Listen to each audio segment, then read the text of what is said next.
Salam dan bahagia. Bapak Ibu guru hebat dimanapun berada. Berbicara tentang pendidikan di Indonesia, tentu tidak akan lepas dari sosok Ki Hajar Dewantara. Ki Hajar Dewantara adalah seorang tokoh yang mempunyai peran penting dalam usaha kemerdekaan bangsa Indonesia melalui dunia pendidikan. Karena jasanya itulah beliau ditetapkan sebagai pahlawan nasional dan mendapat gelar Bapak Pendidikan Nasional. 2 Mei merupakan tanggal kelahiran Ki Hajar Dewantara dan ditetapkan sebagai Hari Pendidikan Nasional. Filosofi Ki Hajar Dewantara banyak dipakai dalam proses pendidikan di Indonesia. Di antaranya terwujudnya merdeka belajar pada proses pendidikan yang berpihak pada murid. Pendidikan yang berpihak pada murid merupakan pendidikan yang menitik beratkan peserta didik sebagai prioritas utama yang harus dilayani. Guru menuntun tumbuhnya potensi-potensi, minat bakat sesuai dengan kekuatan keadaan, yaitu kekuatan kodrat alam dan kodrat zaman. Pendidikan yang berpihak pada peserta didik menekankan pada minat, kebutuhan, dan kemampuan individu. Murid selalu diberikan kesempatan untuk mengemukakan pendapat, ide, gagasan yang dimilikinya. Munculnya potensi pada anak tergantung pada stimulus yang diciptakan guru dan orang tua. Maka, guru dan orang tua dalam mendidik hendaknya menuntun penuh dengan kasih sayang dan peduli terhadap anak. Bapak Ibu guru hebat, terdapat karakteristik pembelajaran yang berpihak pada anak. Di antaranya, 1. Menuntun manusia merdeka. Tujuan utama pendidikan yaitu agar anak selamat dan bahagia sebagai individu maupun sosial.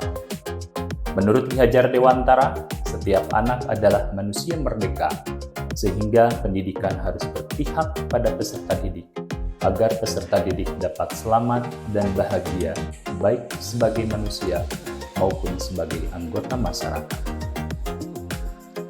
Manusia merdeka menurut Ki Hajar Dewantara adalah manusia yang hidupnya tidak bergantung pada orang lain, baik secara lahir maupun batin, akan tetapi bersandar atas kekuatannya sendiri.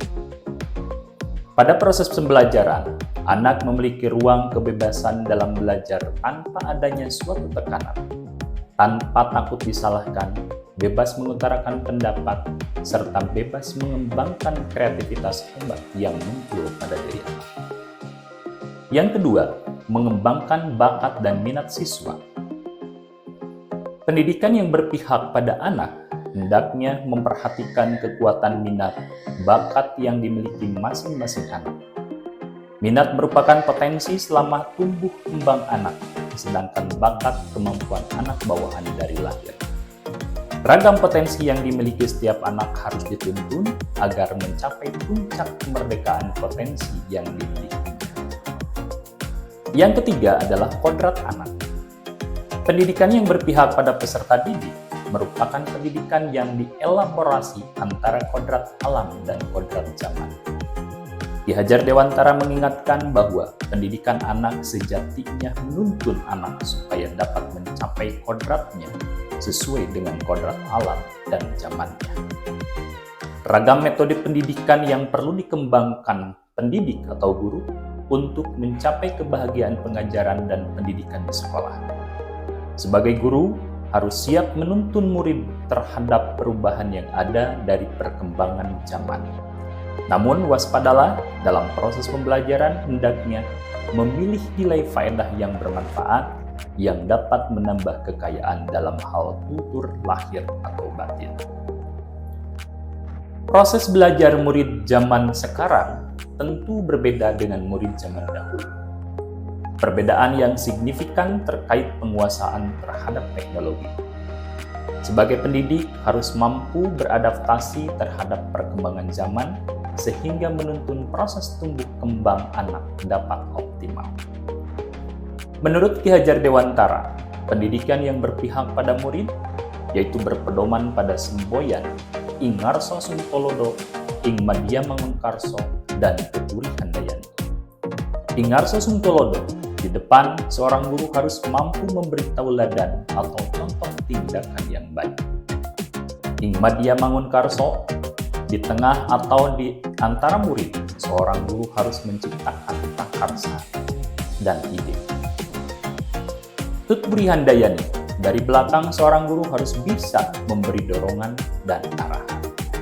Secara keseluruhan, kegiatan yang berpihak pada murid bertujuan untuk menciptakan pengalaman belajar yang positif, membangun kepercayaan diri, dan mempersiapkan murid untuk menjadi individu yang berdaya, mandiri, dan berkontribusi positif dalam masyarakat. Salam bahagia.